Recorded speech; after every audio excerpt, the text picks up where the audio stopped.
Let me speak to you directly for a moment. The life you are living today is real, but it is not the only life you could have lived. There is a possible version of you who married and never had children. Another who became a parent and discovered a love that changed every priority. There is a version who stayed in the same city, accepted the safe job, and never tested the idea that kept returning at night. And there may be a version who built extraordinary wealth, not because the universe selected a favorite, but because different choices, circumstances, relationships, and opportunities produced a different path. Spiritual traditions and modern quantum jump teachings often call these possibilities timelines. That is a powerful way to contemplate your life, but let us be honest. Science has not proven yet that your mind can literally move your body into a parallel universe. The idea still gives us a profound question. Out of all the people you could become from this moment forward, which one are you rehearsing today because you are always rehearsing someone? In the thoughts you repeat, the emotions your body has learned, the decisions you postpone, and the actions you take when nobody is watching, you are making one future more probable than another. So this is not about wishing hard enough. It is about bringing your mind, your body, and your behavior into the same direction. That is where your shift begins.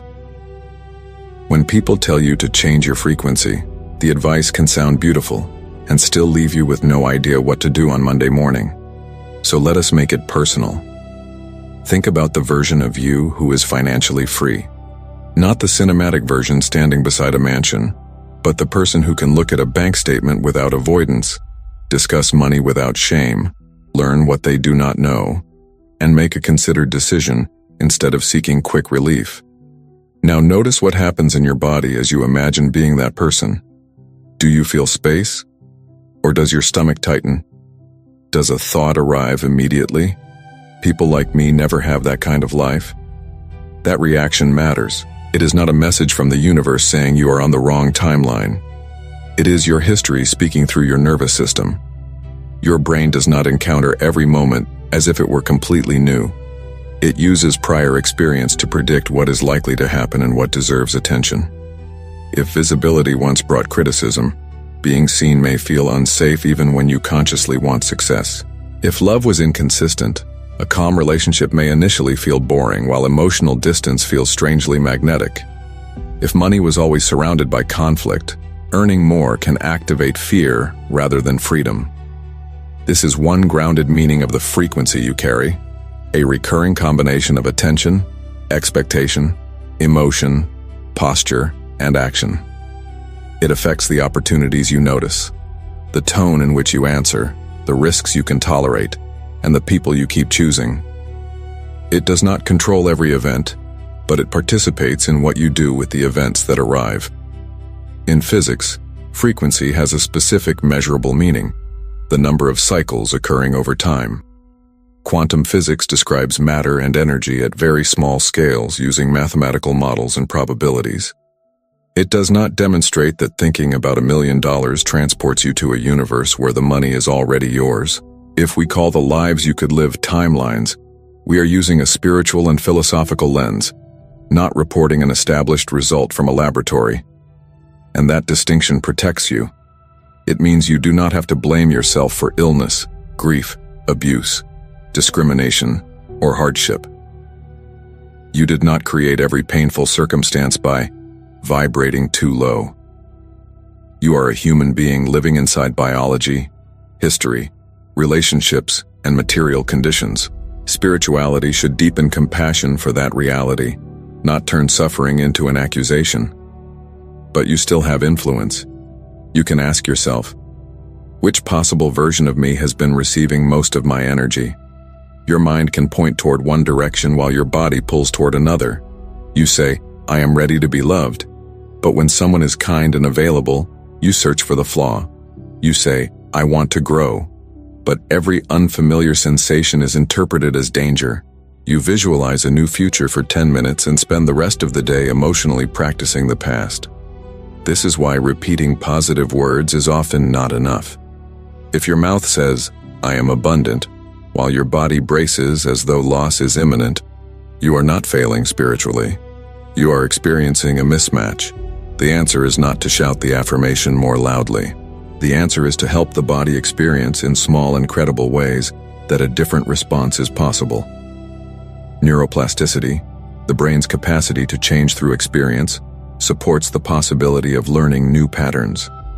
It does not promise an instant transformation, and it does not place reality under mental control. It tells us something both humbling and hopeful. Repeated experience can alter which responses become easier to access. So stop asking whether your frequency is high enough to deserve a better life. Ask instead, what future am I teaching my mind and body to recognize as safe enough to enter? You may already know what you want. A different relationship, work that matters, enough money to breathe, a home with less tension in it. You may even see the future clearly when you close your eyes. But if your body still expects the past, clarity alone will not carry you there. This is what I want you to understand. The body learns through experience, not through argument alone. Suppose you grew up feeling that love had to be earned. As an adult, you can understand perfectly that healthy love is mutual, yet still feel compelled to overgive.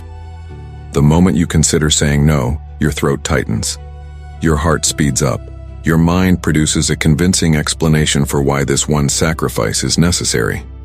That reaction can happen before you have formed a deliberate thought. Now imagine the possible you who no longer buys belonging with exhaustion. How does that person respond when someone asks for more than they can give? They may still feel the old pressure. Transformation does not require the pressure to vanish. They notice it, breathe, and wait before answering. Then they say, "I can't do that today." Their voice may tremble. The shift is not that they felt no fear. The shift is that fear was present and did not make the decision. That single moment will not rewrite a lifetime, but it creates what the brain needs, an experience that does not completely match the old prediction. You set a boundary, and the world does not end. You speak honestly, and you remain here. You allow someone to help, and your value does not disappear. With repetition, experiences like these can help update expectations. This is where mind and body connect. The mind gives direction. This is the person I choose to practice becoming. The body tells you where the old future is still being defended. Your behavior becomes the bridge between them. Try this with one future you desire. Do not choose the most spectacular image. Choose a normal scene from that life.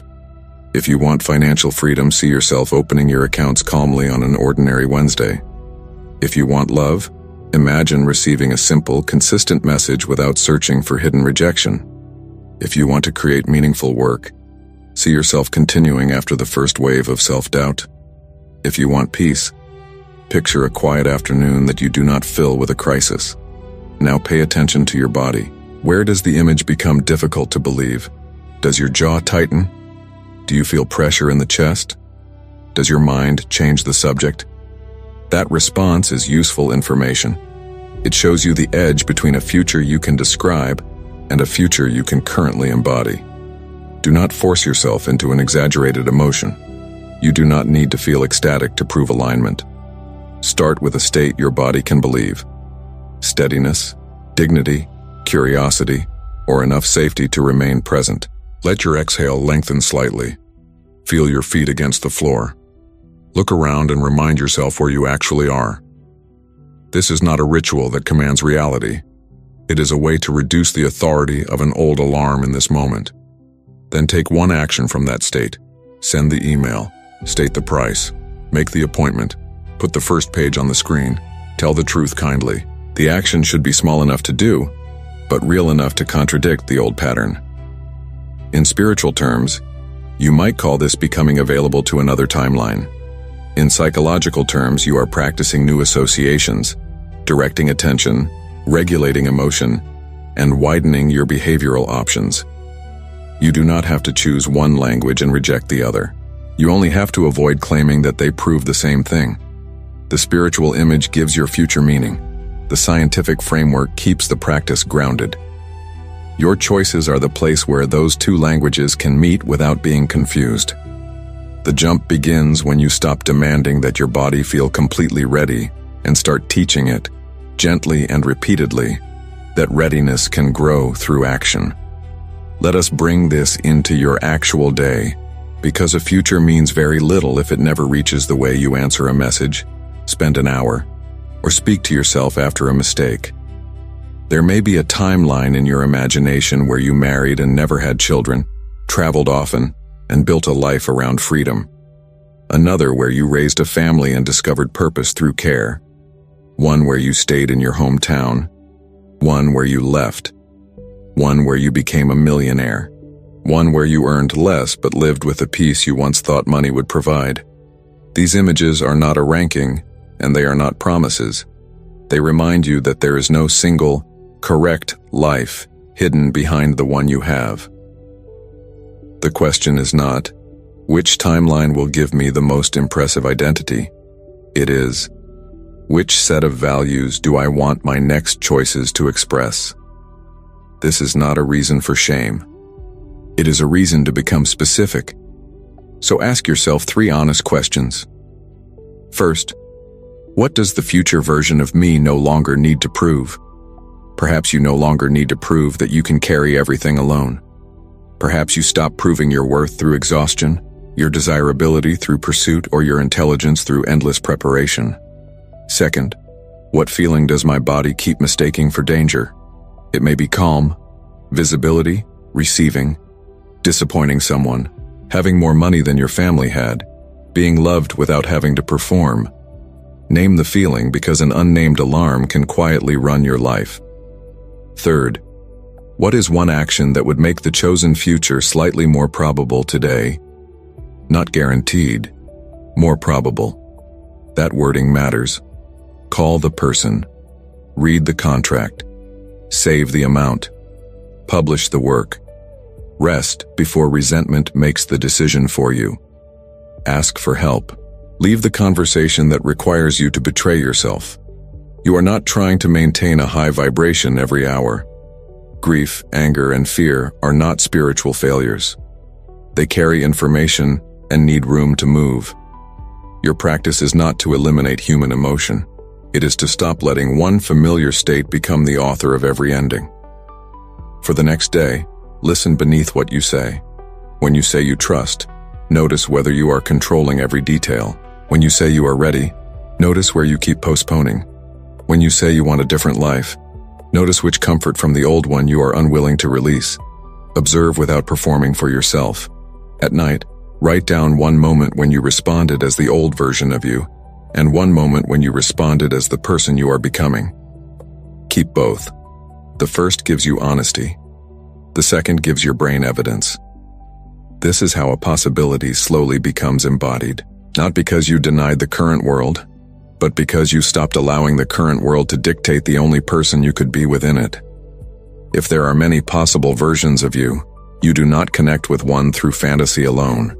You connect through attention, emotional practice, decisions, relationships, and repeated action. You meet that future halfway. You let the mind name it, the body learn it, and your life begin to provide evidence that you are no longer committed to the same ending.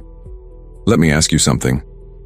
Have you ever known exactly what you needed to do and still felt unable to do it? You knew you should send the message, leave the relationship, publish the work, ask for more, or finally say no.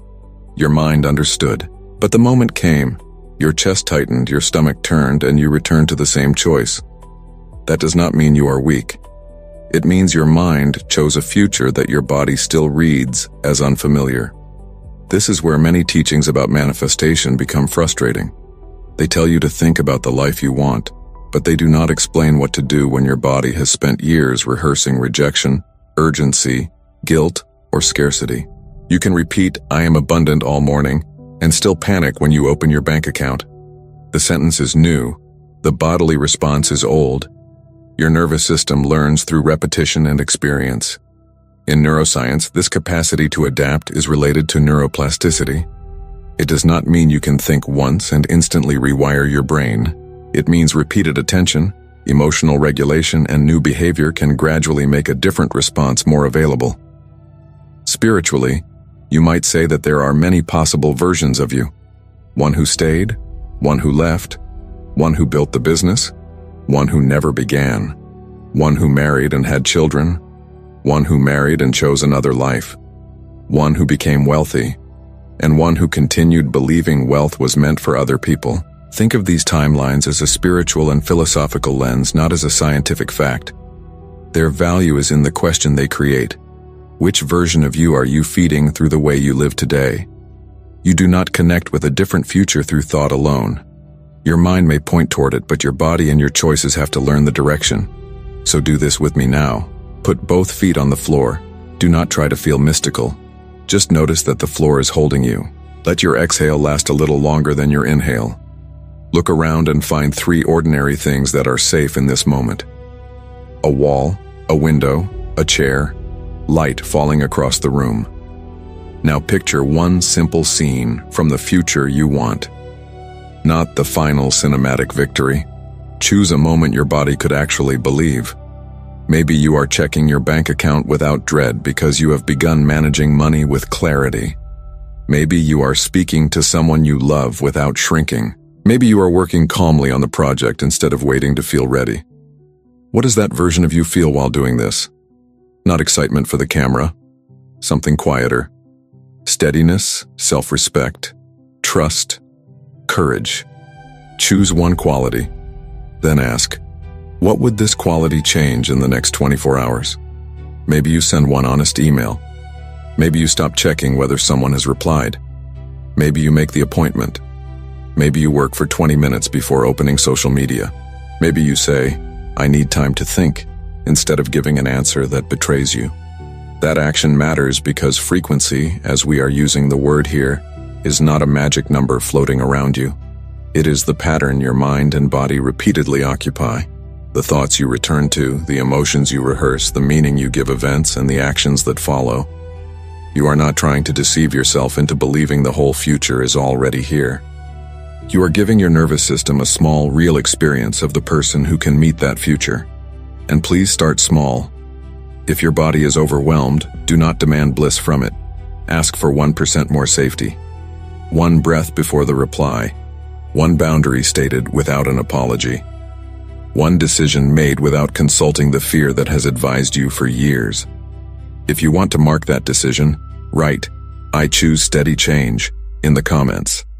Not as a spell, not as a contract with the universe. Write it as a promise you can practice when nobody is watching. The old reaction will probably return. When it does, do not say, I ruined my frequency. That thought only turns growth into another form of punishment. Notice the reaction. Let the body settle. Choose again. Your progress is not measured by never becoming afraid.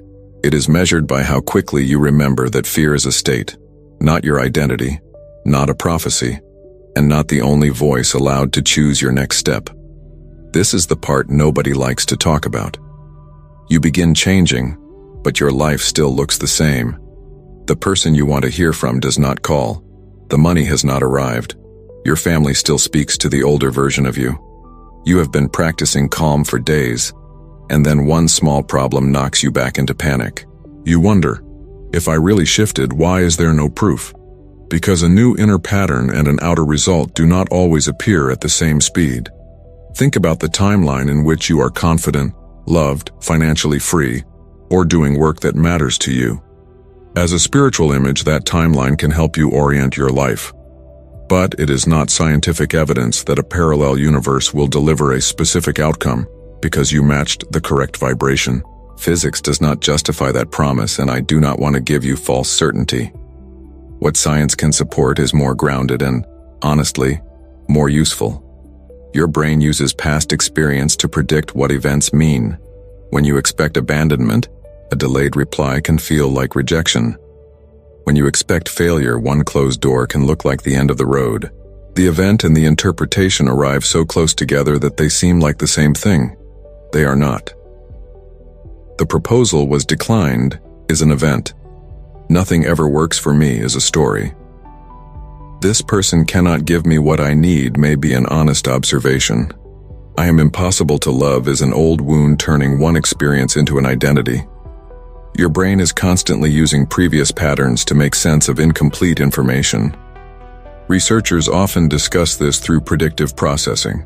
The brain does not passively record reality, it anticipates and updates. A deeply learned prediction usually needs repeated, meaningful evidence before it changes.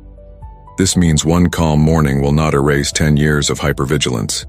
It also means that calm morning was not useless. For the next 7 days, I want you to run a simple experiment. At the end of each day, write 3 lines. First, what happened without interpretation? Second, what the old version of you immediately believed it meant. Third, how the version of you that you are becoming would respond. For example, he did not reply today. The old pattern says, I am being abandoned. The new response says, I do not know why he has not replied. I can ask clearly, wait without chasing, and decide what treatment I am willing to accept. Or, I spent more money than I planned. The old pattern says, I will never be financially secure. The new response says, I made a choice I need to correct. Tomorrow I will look at the numbers and make one concrete adjustment. Do you feel the difference? The new response is not fake positivity. It does not deny what happened. It removes the life sentence from the event. Some days you will still react from the old pattern. Write that down too. Do not turn a difficult day into evidence against your transformation. Ask what made the old response stronger. Were you exhausted? Lonely? Hungry? Under financial pressure? Did a particular person activate a familiar wound? That is not failure. That is information.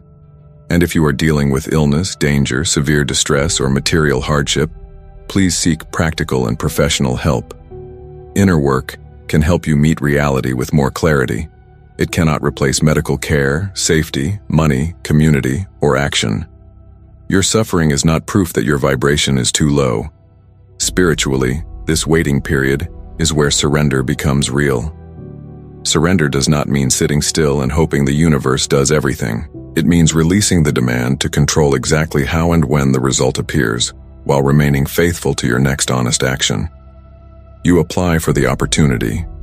You also accept that this particular door may close. You love deeply. You also stop using spirituality to excuse someone who repeatedly harms you. You imagine a larger life. You also pay the bill, make the call, learn the skill, and ask for help. Perhaps the first evidence of your shift will not be a miracle. Perhaps it will be that the same trigger no longer steals the entire day. Perhaps you recover in 20 minutes instead of 3 days. Perhaps you finally recognize an opportunity because you are no longer consumed by the familiar fear. Do not dismiss that change. That is your mind and body becoming available for a different future. From the outside, people may call the eventual result a sudden leap. You will know it was built in private, every time the past offered you the same conclusion and you chose not to sign your name beneath it. A real shift is rarely tested while you are meditating with your eyes closed. It is tested on an ordinary Tuesday when someone sends the message that always unsettles you. Your body reacts before you can form a beautiful thought. Your breath gets shallow.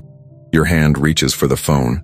In seconds, your mind starts producing a complete future. They are leaving, you have failed, the money will run out, you need to fix everything now. Pause there. The old version of you is not an enemy. It is a protective pattern trying to use yesterday's map. But you do not have to let that pattern drive. Put the phone down for 1 minute. Feel your feet. Exhale slowly. Then ask yourself, if I were not trying to protect the person I used to be, what would this moment actually need?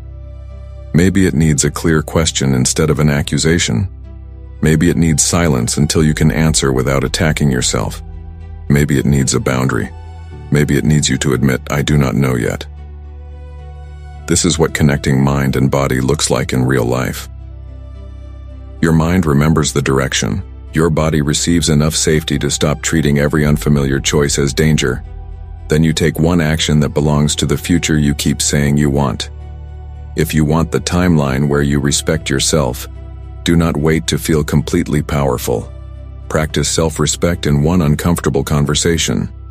If you want the timeline where you are financially secure, do not only visualize the number. Open the account.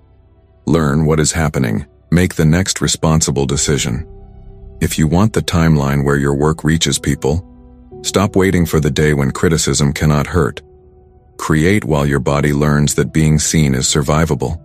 This is why frequency has to become embodied. Fear changes what you notice. In fear, urgency can look like intuition, control can look like love, and avoidance can look like peace. When your nervous system is steadier, you can perceive options that panic had hidden. For the rest of your 7-day experiment, choose one inner quality for the future you are building. Maybe it is steadiness, openness, self-respect, patience, or courage. Each morning, sit for 3 minutes and remember how that quality feels in the body. How does courage breathe? How does self-respect sit in a chair? How does patience respond to uncertainty? Keep it human. You do not need to manufacture an intense emotion. You only need to make the state familiar enough to recognize later. Then choose a daily bell. Opening your inbox, checking your bank balance, walking through your front door, or hearing a certain person's voice. When that moment happens, ask, which version of me just arrived? Do not judge the answer. If the frightened version arrived, meet them. Relax your jaw, lower your shoulders, slow the next breath, then make one adjustment in your attention or behavior. At night, write down 2 moments, one when you remembered and one when you forgot. The moment you remembered shows that the new pattern exists. The moment you forgot shows where it still needs practice. At the end of 7 days, look for quiet evidence. Did you recover faster after a trigger? Did you stop explaining a boundary that did not need a defense?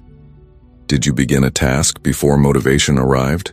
Did you feel the urge to chase someone and choose to care for yourself instead?